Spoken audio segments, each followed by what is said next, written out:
नमस्कार दोस्तों, स्वागत है आपका आपके अपने यूट्यूब चैनल अमन प्रयास जीके इसमें। तो जैसा कि फ्रेंड्स, आज है आपका 28 अक्टूबर को आपका एसएससी एमटीएस का एग्ज़ाम था, जो कि आपका थर्ड शिफ्ट का भी एग्ज़ाम समाप्त हो गया है। थर्ड शिफ्ट में 25 जीके जिसके प्रश्न पूछे गए थे, उनमें से अधिकतम रियल प्रश्न जो कि मुझे मिल गए हैं।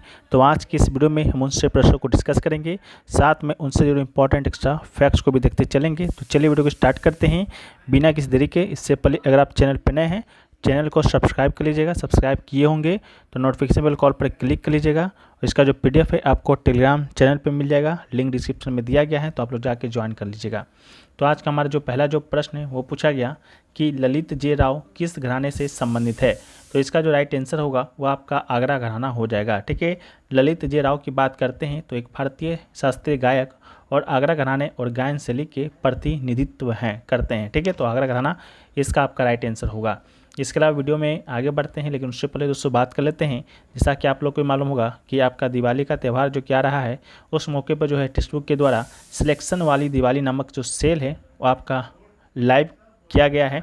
यह सेल आपका 29 से 31 अक्टूबर के बीच लाइव होगा, या कहें तो आज रात से ही, यानी कि आज आपका 28 तारीख है, तो आज रात 12 बजे से ही ये आपका सेल लाइव हो जाएगा। ठीक है, इस दौरान अगर आप ईयरली का text book pass pro purchase करते हैं तो यह आपको मात्र और मात्र 395 रुपये में है, जो कि आपको देखने को मिलेगा। साथ में कूपन कोड अगर आप APG यूज करते हैं तो आपको ये 12% का एक्स्ट्रा ऑफ भी मिलेगा। और आपको बता दें कि फर्स्ट 200 जो यूजर होंगे, ठीक है, उनको 100% जो कैशबैक है वो आपका दिया जाएगा। ठीक है, तो कोशिश कीजिएगा कि रात 12 बजे से ही सेल जैसे ही लाइव होता है उसी दौरान आप इस ऑफर का लाभ उठा लें। जिन लोगों को टेस्ट बुक के विषय में नहीं मालूम है उनको बता दें कि यहाँ पर आपको भारतवर्ष में जितने भी एग्जाम होते हैं उन एग्जामों का मॉक टेस्ट और PYPs है जो कि देखने को मिलता है। लगभग 800 प्लस एग्जामों का 80,000 प्लस मॉक टेस्ट और 17,000 प्लस PYP आपको एक ही पास में देखने को मिलते हैं, जिसमें आपका SSC का हो गया, बैंक का हो गया, रेलवे का हो गया, डिफेंस का हो गया, या स्टेट लेवल का कोई एग्जाम होता है, उन सारे एग्जामों का भी मॉक टेस्ट और PYP आपको यहाँ पर देखने को मिलता है। ठीक है, इसका जो लिंक है आपको डिस्क्रिप्शन में मिल जाएगा, कॉमेंट सेक्शन में पिन क्या मिलेगा। 28 तारीख से रात 12 बजे से ये सेल आपका लाइव हो जाएगा। ठीक है, बाकी वीडियो में आगे बढ़ते हैं तो हमारा जो नेक्स्ट जो प्रश्न है वो पूछा गया कि राज तरंगिणी जो है किस भाषा में लिखा गया है। तो राज तरंगिणी की बात करेंगे तो इसका राइट आंसर आपका संस्कृत होगा। ठीक है, Rajatarangini the river of kings उत्तर पश्चिम भारतीय उपमहाद्वीप, विशेष रूप से कश्मीर के राजाओं का एक महान पौराणिक और ऐतिहासिक इतिहास है, और 12वीं शताब्दी ईस्वी में कश्मीरी इतिहासकार कल्हण के द्वारा संस्कृत में लिखा गया था। ठीक है, किसके द्वारा लिखा गया? कल्हण के द्वारा। किस भाषा में? संस्कृत भाषा में। इसमें किस राज्य का है? तो कश्मीर का इतिहास है। ठीक है, अगला है कि माई म्यूजिक माई लाइफ पुस्तक जो है किसके द्वारा लिखा गया। तो माई म्यूजिक माई लाइफ पुस्तक की बात करेंगे तो इसका राइट आंसर आपका रविशंकर होगा। ठीक है, संगीतकार पंडित रविशंकर ने माई म्यूजिक माई लाइफ पुस्तक लिखी, जो उनकी आत्मकथा है। यह पुस्तक उनके एक संगीतकार और सितार वादक के रूप में करियर पर प्रकाश डालता है। यह पुस्तक आपका 1968 में जो है प्रकाशित किया गया था। अगला है कि किस ग्रीष्मकालीन ओलंपिक खेलों में PT उषा महिलाओं की 400 मीटर बाधा दौड़ में 0.01 सेकेंड से कांस्य पदक से पीछे रह गई थी। तो इसका राइट आंसर आपका 1984 होगा। 1984 के ग्रीष्मकालीन ओलंपिक खेलों में PT उषा को महिलाओं की 400 मीटर बाधा दौड़ में कांस्य पदक 0.01 सेकेंड से पीछे रह गई थी। ठीक है, इसके अलावा 1982 में नई दिल्ली में एशियाड में उषा यानी PT उषा ने 100 मीटर और 200 मीटर में रजत पदक है जो कि जीता है। इसके एक साल बाद कुवैत में एशियाई ट्रैक एंड फील्ड चैंपियनशिप में PT उषा ने 400 मीटर में एक नए एशियाई रिकॉर्ड के साथ स्वर्ण पदक जीता। ठीक है, इसके अलावा PT उषा ने 1986 के सियोल एशियाई खेलों में 400 मीटर बाधा दौड़ में रिकॉर्ड तोड़ा था। ठीक है, तो इसको भी याद रखिएगा।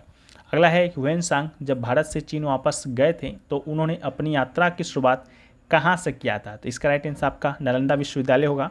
ह्वेनसांग जब भारत से चीन वापस गए तो उन्होंने अपनी यात्रा की शुरुआत नालंदा विश्वविद्यालय से की थी। नालंदा उस समय का एक प्रमुख शिक्षा केंद्र था और ह्वेनसांग ने वहाँ कई वर्षों तक अध्ययन किया था, और उनकी यात्रा का मुख्य उद्देश्य बौद्ध धर्म के ग्रंथों और शिक्षाओं को एकीकृत करना, जिसे वह चीन वापस ले गए।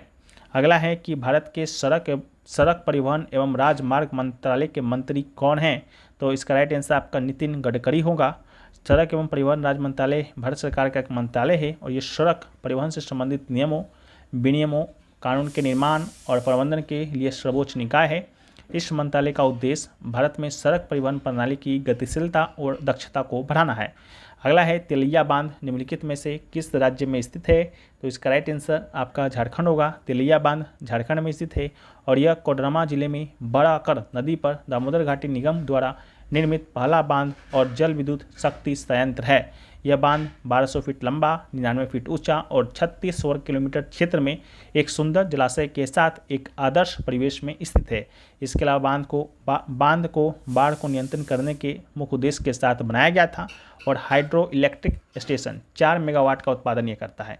इसके अलावा तिलैया बांध दामोदर घाटी निगम के पहले चरण में शामिल 4 बहुउद्देशीय बांधों में से पहला था और यह 21 फरवरी 1953 को खोला गया था।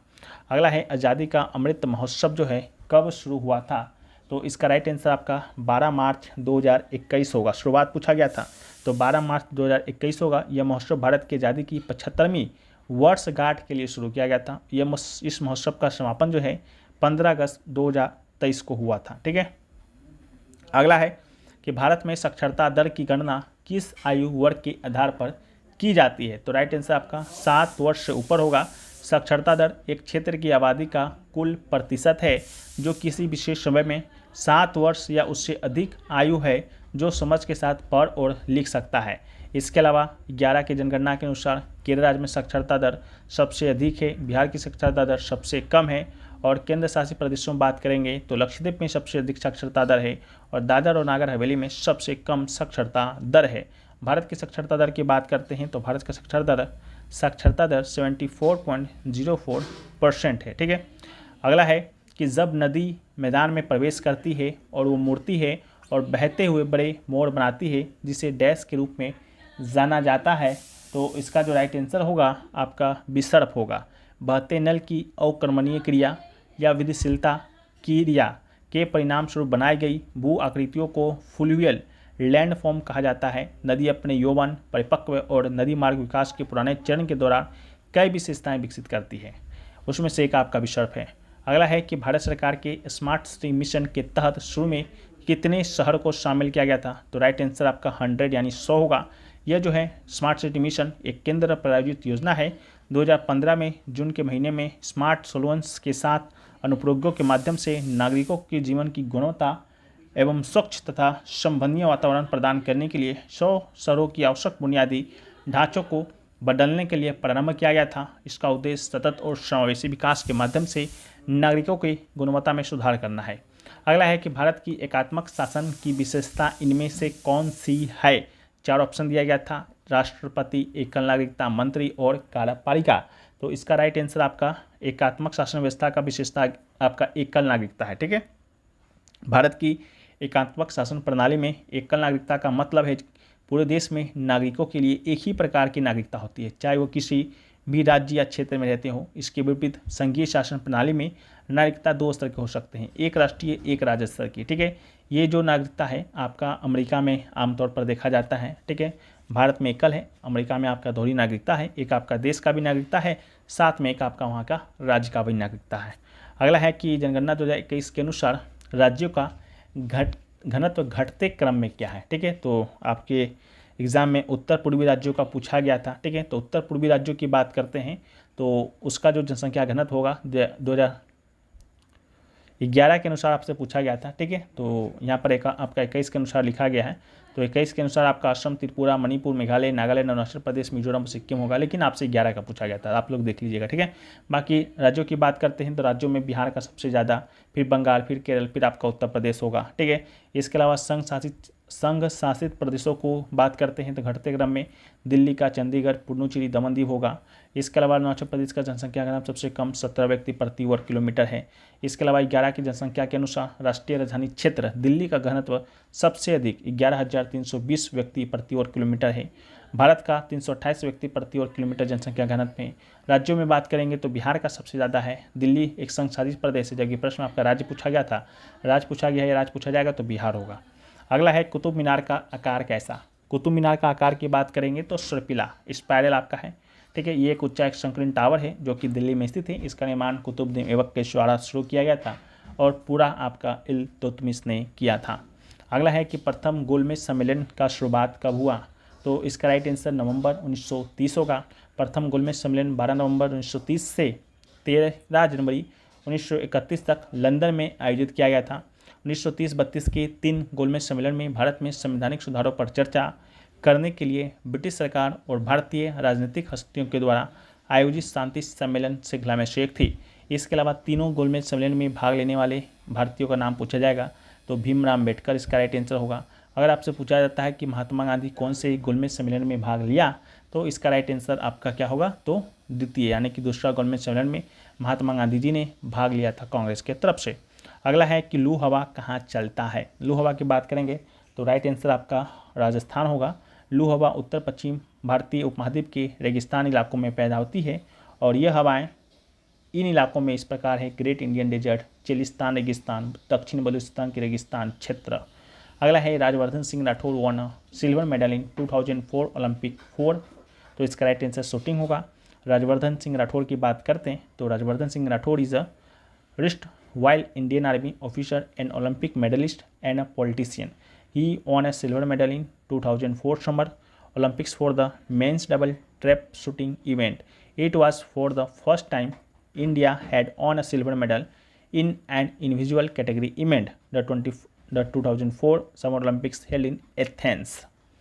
नेक्स्ट क्वेश्चन पूछा गया कि राष्ट्रपति की प्रतिनिधियां और भत्ते और उनके पद से संबंधित अन्य व्यय भारत के डैश पर प्रभारित किए जाते हैं, तो राइट आंसर आपका संचित निधि होगा।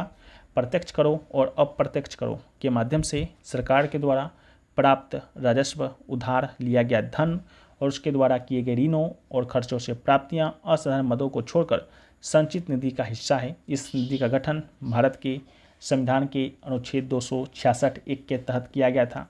आकस्मिक निधि या सार्वजनिक खाते से मिलने वाली असाधारण मदों को छोड़कर सभी सरकारी व्यय इस निधि से किए जाते हैं। संसद की स्वीकृति के बिना इस निधि से कोई भी पैसा निकाला नहीं जा सकता है। इसके अलावा राज्यपाल राज्य की संचित निधि से वेतन प्राप्त करते हैं, लेकिन भारत की संचित निधि से पेंशन प्राप्त करते हैं। ठीक है, वेतन राज्य की संचित निधि से, पेंशन भारत की संचित निधि से, याद रखिएगा। अगला है वेम्पति चिन्ना सत्यम को कौन सा अवार्ड है जो कि नहीं दिया गया था, तो राइट आंसर आपका पद्म विभूषण होगा अकॉर्डिंग टू ऑप्शन। तो वेम्पति चिन्ना सत्यम की बात करेंगे तो एक भारतीय नर्तक और कुचिपुड़ी नृत्य शैली के जो कि गुरु थे और उनको कई प्रतिष्ठित पुरस्कार मिले हैं, जिसमें पद्म भूषण शामिल है, 1998 में दिया गया। संगीत नाटक एकेडमी फेलोशिप अवार्ड 1967 में दिया गया। कालिदास सम्मान कलामाणी पुरस्कार दिया गया, हालांकि उन्हें पद्म विभूषण पुरस्कार नहीं मिला है। ठीक है, अगला है कि गोवा में गणेश चतुर्थी के दौरान कौन सा नृत्य किया जाता है, तो राइट आंसर आपका फुगड़ी नृत्य होगा। फुगड़ी कोंकण क्षेत्र में महिलाओं के द्वारा किया जाने वाला महाराष्ट्र गोवा का एक लोक नृत्य है। इसके अलावा ऐतिहासिक तथ्यों के अनुसार इस नृत्य शैली को गोवा की कुछ प्राचीन परंपराओं से निर्मित बताया जाता है। महिलाएं हिंदू धार्मिक त्योहारों जैसे गणेश चतुर्थी और व्रत के दौरान ढालों जैसे अन्य नृत्य के अंत में इस नृत्य शैली का प्रदर्शन करती है। गोवा में अन्य लोकप्रिय नृत्य की बात करेंगे तो देखनी, ढालो, खोल, मुसोल आदि आपका हो जाएगा। ठीक है, तो ये क्वेश्चन पूछा गया। इसके अलावा भी कुछ प्रश्न पूछे गए जिसका लैंग्वेज क्लियर नहीं है, बाकी जैसे ही लैंग्वेज क्लियर होगा, जैसा कि बताया गया कि 4 मछली का नाम दिया गया था और उसके साइंटिफिक नेम से आपका मिलान करना था, वो प्रश्न अभी आपका नहीं मिला है। बाकी सारे प्रश्न हमने आपके साथ डिस्कस कर दिया है। बाकी और जो 3-4 प्रश्न होंगे उसको हम पीडीएफ में आपको देंगे। पीडीएफ आपको टेलीग्राम चैनल पर मिलेगा, जिसका लिंक डिस्क्रिप्शन में दिया गया है। बाकी टेक्स्ट बुक के यदि 5 प्रो से जुड़ना चाहते हैं तो आज रात 12 बजे के बाद से जुड़ सकते हैं, मात्र 395 रुपये में कूपन कोड APG के साथ। और प्रथम 100-200 को है जो कि आपका 100% कैशबैक भी दिया जाएगा, तो इस बात को भी ध्यान रखिएगा। मिलते हैं नेक्स्ट वीडियो में, जब तक के लिए जय हिंद।